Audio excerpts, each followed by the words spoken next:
नमस्कार मित्रों, CP Sanskrit centre में आप सभी का हार्दिक स्वागत है। शास्त्राध्यापन प्रकल्प में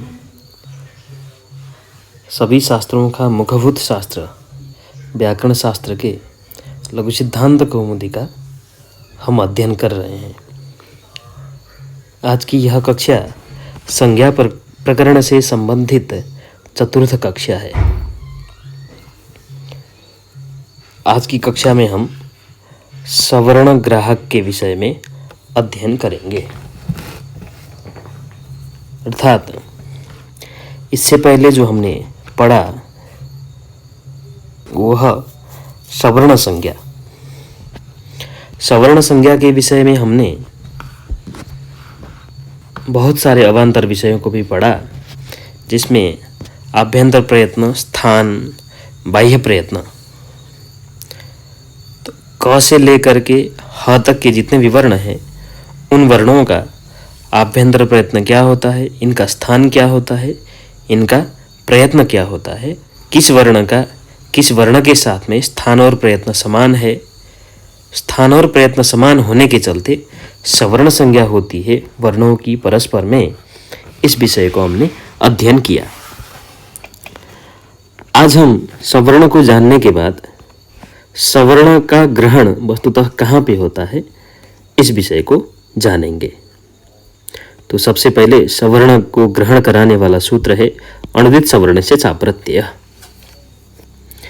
इस सूत्र में 4 पद हैं, एक अणुदित, दूसरा सवर्णस्य, तीसरा च और चौथा अप्रत्यय। यानी कि अणुदित यह प्रथमांत पद है, सवर्णस्य यह षष्ठ्यंत पद है, च यह अव्यय पद है और अप्रत्यय यह प्रथमांत पद है। यानी कि जो अप्रत्यय है, उस अप्रत्यय को जानने से पहले हमको प्रत्यय को जानना जरूरी है।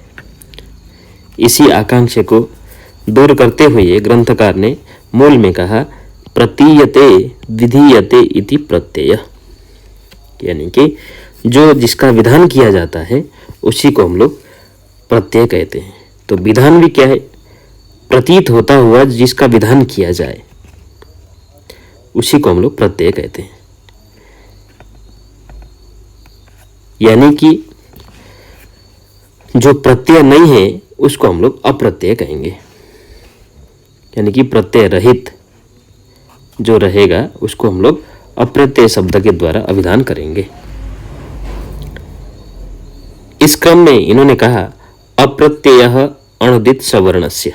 यानी कि प्रत्यय रहित अर्थात विधेयमान से रहित, जिसका विधान नहीं कर रहे हैं, ऐसा अण प्रत्याहार और उदित अपने सवर्णियों को बोध कराता है। इसलिए इन्होंने वृत्ति में लिखा अविधीयमान अण उदित च सवर्णस्य संज्ञा स्यात्। यानी कि जिसका हम विधान नहीं कर रहे हैं, ऐसा जो अविधीयमान अण यानी कि अण प्रत्याहार, उदित अर्थात जिसकी उदित संज्ञा की गई है, अथवा उदित को अगर हम देखते हैं तो विग्रह के हिसाब से उत इति यस्य, यानी कि उकार है इत संज्ञक जिसमें, ऐसे वर्णों को हम लोग उदित कहेंगे। तो यहाँ पे उदित शब्द से उकार इत संज्ञक, अथवा एक ऐसी भी प्रथा है ऐसी जिसमें कुचु टू तुप इन की प्राचीन संज्ञाओं में उदित शब्द से व्यवहार किया गया है। इसलिए इन्होंने लिखा कि उदित भी अपने सवर्णियों का बोध कराता है।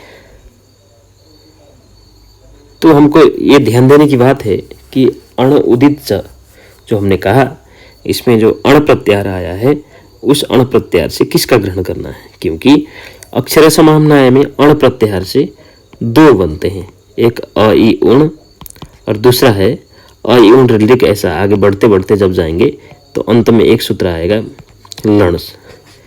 अयोण के अण से भी, अयोण के ण से भी अण प्रत्याहार बन सकता है और लण के ण से भी अण प्रत्याहार बन सकता है। तो अणुदित सवर्ण से चा प्रत्यय जो सूत्र है, उस सूत्र में अण प्रत्याहार से किसका ग्रहण करना है। तो इसी संदेह को निराकरण करते हुए ग्रंथकार कहते हैं अत्रैव अण परेण नकारेण।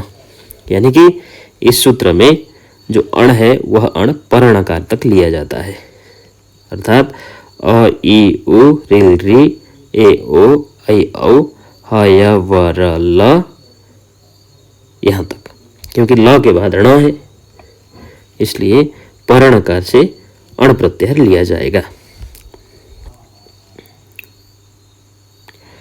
अब उदित क्या है? तो उदित के विषय में इन्होंने बताया कि कु चु टू तु पु एते उदितः, यानी कि कु यानी कि कवर्ग, चु यानी कि चवर्ग, टू यानी कि टवर्ग, तु यानी कि तवर्ग, पु यानी कि पवर्ग, अर्थात कुचु टू तु पु भी अपनी सवर्णियों का बोध कराते हैं। तो जो अप्रत्यय विशेषण है वह अप्रत्यय विशेषण वस्तुतः कुचु टू तु पु के साथ में अन्वय नहीं किया जाता है। केवल अप्रत्यय का विशेषण, अप्रत्यय यह जो शब्द है इस शब्द का अन्वय केवल अण के साथ में किया जाता है।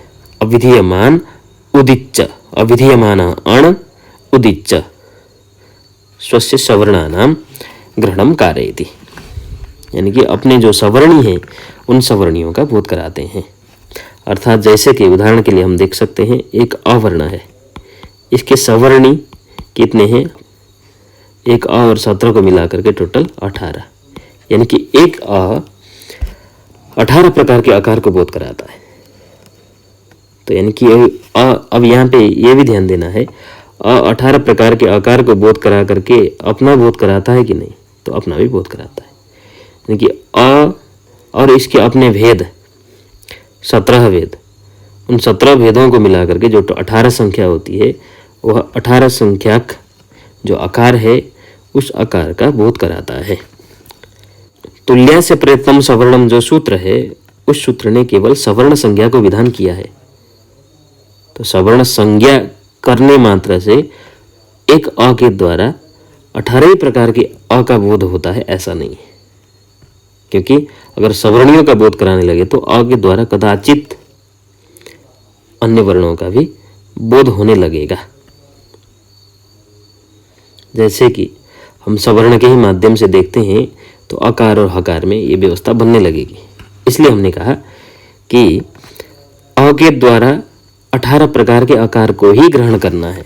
इसीलिए इन्होंने ग्रंथ में भी लिखा कि तदेवं अ इति अष्टादशानां संज्ञा, यानी कि इस प्रकार से अ इति अष्टादशानां संज्ञा, यह जो अ है यह अ अष्टादशानां संज्ञा, 18 वर्ण यानी कि 18 जो आकार थे उन सारे वर्णों की संज्ञा है अ।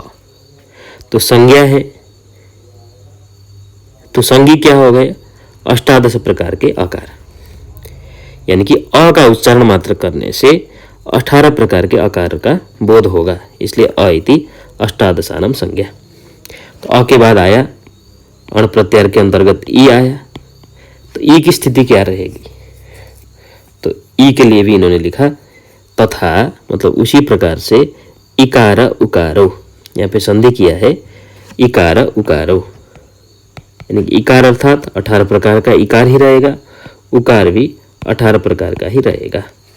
यानी कि जिस प्रकार से अ के द्वारा अथवा जो अवर्ण है वह अवर्ण 18 वर्णों की संज्ञा है, ठीक उसी प्रकार से इकार और उकार भी 18 प्रकार का जो इकार और उकार उसकी संज्ञा है, इसलिए तथा इकारो कारो। अब यहाँ री में थोड़ी सी भिन्न स्थिति है, क्योंकि इन्होंने लिखा है कि ऋकार त्रिंशतः, ऋकार जो है 30 प्रकार का होता है। उसके लिए हेतु क्या है? तो हमको पूर्व में कही हुई बातों को थोड़ा ध्यान रखना है। हमने इससे पहले जब हमने रील वर्णर मिथा सावर्णिम वाच्यम वार्तिक को पढ़ा, उस प्रसंग में हमने री और री की सवर्ण संज्ञा की। जब री और री का सवर्णत्व बोध करेंगे तो कदाचित री का 18 प्रकार और री का 12 प्रकार, 18 और 12 इन दोनों को जब जोड़ेंगे तो होता है 30। तो 18 भेद हो गए री के और 12 भेद हो गए री के।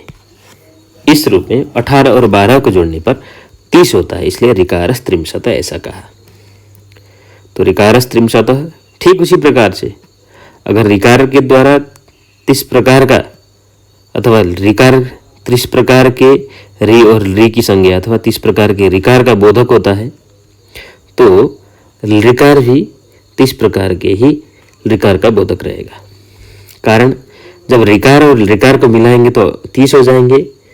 उन 30 वर्णों का ग्रहण जिस प्रकार से रिकार से होता था उसी प्रकार से रिकार से भी हो जाएगा, इसलिए इन्होंने लिखा है एवं रिकारोपी। उसके बाद अक प्रत्यार में आने वाले वर्ण खत्म हो गए। आगे जो है एच प्रत्यार में आने वाले जो वर्ण है ए ओ ऐ ओ। एचो द्वादशानाम, एच में आने वाले जो वर्ण है, एच प्रत्यार में आने वाले वर्ण ए कौन कौन से, ए ओ ऐ और औ, यानी कि ए भी 12 प्रकार के एकार की संज्ञा है, ओ 12 प्रकार के एकार ओकार की संज्ञा है और ऐ भी 12 प्रकार के एकार की संज्ञा है, औ भी 12 प्रकार के औकार की संज्ञा है। इसलिए इन्होंने एचो द्वादशानम, एच जो है 12 प्रकार का होता है। इससे पहले भी हमने बोला है कि एच वस्तुतः 12 प्रकार का ही होता है। क्यों? उसका एक अंश जो है उसमें अभाव होता है, यानी कि वर्ण का 3 अंश होता है, एक ह्रस्व अंश, दीर्घ अंश और प्लुत अंश। उसमें से एच प्रत्यार में पठित जितने भी वर्ण हैं उन वर्णों का ह्रस्व अंश नहीं होता है, इसलिए ह्रस्व अंश का जो 6 भेद है वे भेद एच में नहीं आएंगे, जिसके चलते 12 प्रकार के होंगे। तो एचः द्वादशानाम अर्थात एच ए ओ ऐ औ ये जो है द्वादशानाम संज्ञा, 12 वर्णों की संज्ञा है। उसके बाद अण प्रत्यार के अंतर्गत आते हैं एच प्रत्यार, अच प्रत्यार खत्म होने के बाद हय वरल। तो हय वरल में ह वर्ण का कोई दूसरा सवर्ण संज्ञक वर्ण नहीं है, क्योंकि ह के द्वारा कोई अनुनासिक ह होना अथवा तत् सवर्णी कोई दूसरा वर्ण होना ऐसा नहीं होता है। इसलिए उसके बाद ये कह रहे हैं कि यह व ल जो वर्ण है वो यह व ल वर्ण 2 प्रकार के होते हैं, क्योंकि यह लिखा है अनुनासिक अनुनासिक भेदेन यवलादिधा, यानी कि अनुनासिक और अनुनासिक के प्रकार भेद से यवला 2 प्रकार के, यानी कि य व ल ये जो 3 वर्ण है किस में आने वाले, हय वर्ण में, ह य व र ल, इसमें आने वाले जो य और व और ल हैं इनके 2 भेद होते हैं, एक अनुनासिक वाले, एक जो है निरनुनासिक वाले। जिसमें अनुनासिक न हो उसको हम लोग निरनुनासिक कहते हैं। तो यह जो है निरनुनासिक हो गया, एक सानुनासिक, एक निरनुनासिक और एक सानुनासिक। ठीक उसी प्रकार से वह भी एक अनुनासिक एक निरनुनासिक, ल भी एक अनुनासिक एक निरनुनासिक। इस प्रकार से 2 प्रकार का होता है यकार वकार लकार। तो 2 प्रकार का होता है कहने से क्या हुआ, तो बोल रहा है तेन अनुनासिकास्ते द्वयोर द्वयो संज्ञा। जो अनुनासिक जो य वाला है, यानी कि अनुनासिक से रहित जो य वाला है, ये य भी 2 वर्णों की संज्ञा है। वे वर्ण है एक य एक यह इति। उसी प्रकार से ब में भी समझना चाहिए और ल में भी। व में भी जो व है वह एक निरनुनासिक रहेगा ऐसे ही, और दूसरा जो है वह इस सानुनासिक रहेगा। ल में भी वही स्थिति है, ल भी एक सामान्य ल एक अनुनासिक ल। इसलिए इन्होंने लिखा तेन, यानी कि यवल यकार वकार लकार 2 प्रकार के होते हैं, इसीलिए अनुनासिकास्ते मतलब अनुनासिक गुण से रहित, ते यानी कि यकार वकार लकार वे द्वयोर द्वयो संज्ञा के बोधक होते हैं, 2 के बोधक होते हैं। जैसे यह कहीं आएगा तो यह के द्वारा अविधीयमान होना चाहिए बस। अगर यदि अविधीयमान यह होता है तो वह यह अपने सवर्णी अनुनासिक विशिष्ट य का भी बोध कराएगा। इस प्रकार से अण प्रत्याहार में आने वाले जितने भी वर्ण हैं उनकी संज्ञाओं का विधान हमने किया, यानी कि 18 प्रकार के आकार का अ से ज्ञान होगा, ई से 18 प्रकार के इकार का, री से 30 प्रकार के रिकार का, एवं रिकार से भी 30 प्रकार के रिकार का, एच प्रत्याहार के द्वारा 12 प्रकार के एच का, और य व ल जो है य व ल और यवल की संज्ञा है। तो हमने अपने सवर्ण बोधक जितने भी हैं उनका हमने ज्ञान कर लिया। तो सवर्ण के ग्रहण को जानने के बाद हम जानने जा रहे हैं संहिता किसे कहते हैं। संहिता एक संज्ञा है। इस संहिता संज्ञा के लिए स्थिति यहाँ निर्माण किया जा रहा है परसन्निकर्ष संहिता, यानी कि यह परसन्निकर्ष संहिता जो सूत्र है वह सूत्र संहिता संज्ञा को विधान करने वाला है। इसलिए संहिता संज्ञा विधायकम सूत्रम परसन्निकर्ष संहिता। तो यहाँ पे जो पर शब्द है वह पर शब्द अतिशयार्थ का वाचक है। सन्निकर्ष अत्यंत समीप में होने पर, परस्पर में अत्यंत समीप होने पर वर्णों की परस्पर में सवर्ण संज्ञा होती है। इसलिए इसके वृत्ति के स्वरूप में इन्होंने कहा वर्णानाम अतिशयित सन्निधि ही संहिता संज्ञा स्यात्। वर्णों का जो अत्यंत सामीप्यता होते हैं, अत्यंत सन्निधि जो होती है वह संहिता संज्ञक, उसको हम संहिता संज्ञा कहते हैं। जैसे उदाहरण के लिए हम लोग जानते हैं कि सुधि प्लस उपास्य, जो उदाहरण बाद में आने वाला है इसलिए हम इसी उदाहरण को पकड़े हैं। तो सुधि प्लस उपास्य ऐसी स्थिति में सुधि का जो ई है, उपास्य का जो उ है, यह दोनों वर्ण परस्पर में समीप में है, अत्यंत समीप में है। इसलिए इन वर्णों की परस्पर में संहिता संज्ञा होती है। क्योंकि यहीं पे हमको संधि करना है इसलिए हम सुधि उपास्य को ही देख रहे हैं। वस्तुतः संहिता तो सुधि में भी स के बाद उ है, उ के बाद धी है, ध के बाद ई है। फिर उपास्य में भी उ के बाद प है, प के बाद आ है, आ के बाद स है, स के बाद य है।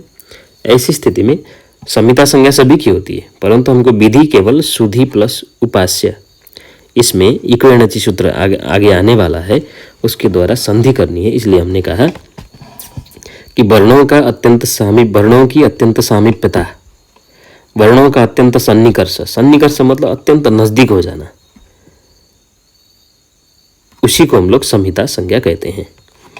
इसके विशेष फल जो है हम संधि प्रकरण के प्रसंग में बताएंगे। संहिता संज्ञा के बाद लघु सिद्धांत कौमुदीकार कहते हैं कि संयोग संज्ञा को बताते हैं। तो संयोग संज्ञा विधायकम सूत्रम अस्ति हलोनंतरा संयोग। जब उन्होंने संहिता संज्ञा को बताया, संहिता संज्ञा को बताते ही तुरंत उन्होंने संयोग संज्ञा को बताया। इसलिए संयोग संज्ञा विधान करने वाले सूत्र हलोनंतरा संयोग सूत्र का पाठ किया। तो हलः अनंतरः संयोग, यानी कि अनंतर जो हल होते हैं संयोग, यानी कि अनंतर अर्थात अंतर शब्द का अर्थ होता है व्यवधान से युक्त। अंतरा अर्थात व्यवधान युक्त है।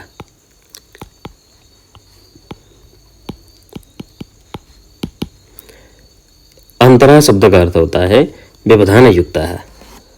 तो अनंतरा लिखा है तो अनंतरा शब्द का अर्थ होगा व्यवधान रहिता है, यानी कि व्यवधान रहित जो हल वर्ण होते हैं वे हल वर्ण संयोग संज्ञक होते हैं। इसीलिए अनंतरा हल कहने का मतलब कहीं ना कहीं हमको ये संदेह होता है कि हल जो वर्ण होते हैं, हल वर्ण में भी तो हल वर्णों का व्यवधान हो सकता है। जैसे हम लोग उदाहरण के लिए देखें हैं, आगे बताएंगे कि द ध य। तो द ध ऐसी स्थिति में द के और य के बीच में ध का व्यवधान है, तो क्या द और य संयोग संज्ञक होंगे या नहीं? तो इसके लिए इन्होंने अर्थकरण की बेला में बताया कि अनंतरा हलः अर्थात अनंतर शब्द का अर्थ होता है व्यवधान रहित, न अंतरा इति अनंतरा, यानी कि अंतरा का अर्थ होगा व्यवधान युक्त, अनंतरा अर्थात व्यवधान रहित है। तो हल में किसका व्यवधान रहित चाहिए? तो इसके लिए इन्होंने कहा अच, यानी कि कभी भी व्यवधान होता है तो सजातियों का व्यवधान नहीं होता है, अपने से समान जाति वाले वर्णों का व्यवधान नहीं होता है। तो व्यवधान किसका होगा? हल के जो विजातीय वर्ण है, यानी कि अज वर्ण। इसीलिए इन्होंने लिखा कि अज भी अव्यवहिता हलः संयोग संज्ञास्यु, यानी कि अज वर्ण से जो अव्यवहित हल हैं उन अव्यवहित हलों की संयोग संज्ञा होती है। यानी कि कोई भी व्यंजन वर्ण उन व्यंजन वर्णों के बीच में अगर कोई भी हल वर्ण अज वर्ण नहीं आता है, हल वर्णों के बीच में अगर अज वर्ण नहीं आता है तो उन वर्णों की परस्पर में संयोग संज्ञा होती है। तो उदाहरण के लिए इन्होंने लिखा सुधय उपास्य। सुधय उपास्य अर्थात सुधय उपास्य, यहाँ पे जब सुधी उपास्य में हम लोग यण संधि करते हैं, उसके बाद जब दित्व होता है उसके बाद स्थिति बनती है द ध य। अब यहाँ पे क्या है, अच से अव्यवहित हल है। द ध य में कोई भी बीच में इन तीन व्यंजन वर्णों के बीच में कोई भी अज वर्ण नहीं आया, इसलिए अच से अव्यवहित हल हो गए। द से ध अव्यवहित में है, ध से य अव्यवहित में, इसलिए इन अब अच से अव्यवहित वर्णों की परस्पर में संयोग संज्ञा की जाती है, जिसके चलते धय उपास्य यह समग्र जो पद है सुधय, यह संयोगांत पद बनने जाता है। और संयोग संज्ञा करने का फल अन्यत्र भी हम लोग जैसे देख सकते हैं, एक बनता है शब्द, एक शब्द है अग्नि। अग्नि में भी क्या है, ग है पहले, उसके बाद है न। तो ग और न के बीच में कोई अज वर्ण नहीं है, इसलिए इन वर्णों की परस्पर में संयोग संज्ञा की जाती है। तो संयोग संज्ञा करने का फल, बहुत सारे फल आगे आएंगे। तो विशेष फल जो है संयोग के परे रहते ह्रस्व वर्ण को भी हम लोग दीर्घ वर्ण के रूप में उच्चारण करते हैं, इसलिए जब अग्नि का उच्चारण करते हैं तो अग्नि ऐसा। तो संयोग संज्ञा के बाद जो संज्ञा प्रकरण है, उस प्रकरण का अंत्य सूत्र है पद संज्ञा विधान करने वाला सूत्र। पद संज्ञा विधायक सूत्र है, वह सूत्र है सुप्तिंगंतम पदम।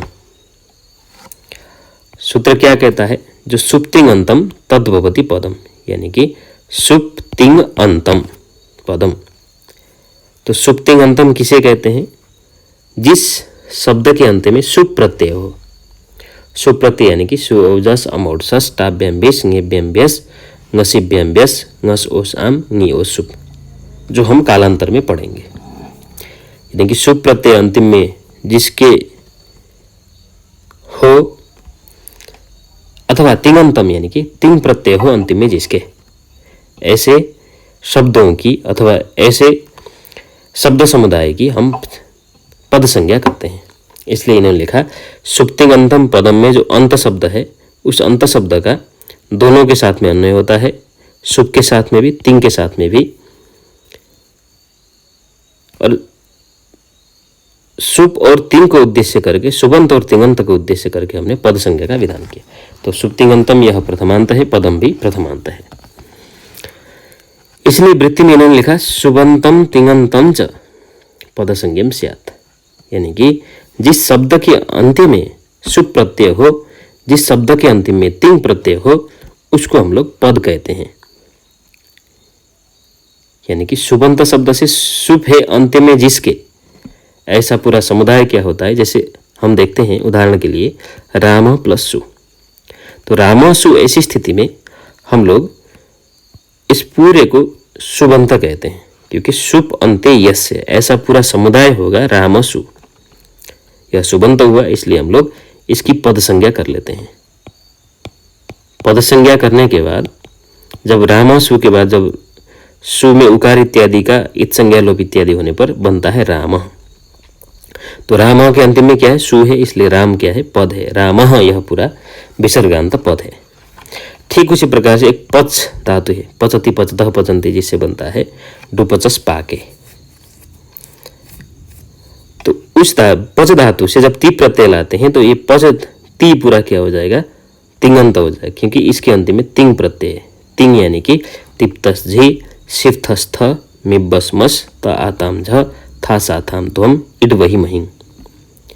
इन प्रत्ययों के अंत्य में होने के चलते, पचती सुवंत होने के चलते, तो पचती पूरा तिंगंत होने के चलते यह भी पद है।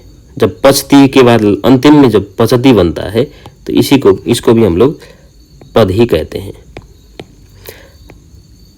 यानी कि पद बनाने की आवश्यकता क्यों पड़ी, क्योंकि रामस्व ऐसे था, ऐसे प्रयोग कर लेते हम लोग, तो इसको पद संज्ञा बोल करके नाम क्यों रखना पड़ा।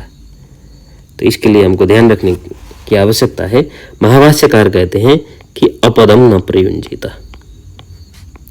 यानी कि बिना पद के शब्दों का प्रयोग नहीं करना है, बिना पद किसी का भी प्रयोग नहीं करना है। इसलिए सबसे पहले पद संज्ञा करेंगे और पद संज्ञा करने के बाद उसका प्रयोग किया जा सकता है। और एक वार्तिक सुनने में आता है, भाष्यकार का नियम दृष्टिगोचर होता है और एक नियम भाष्यकार का प्रचलित है, न केवल प्रकृति प्रयोक्तव्य ना भी प्रत्यय।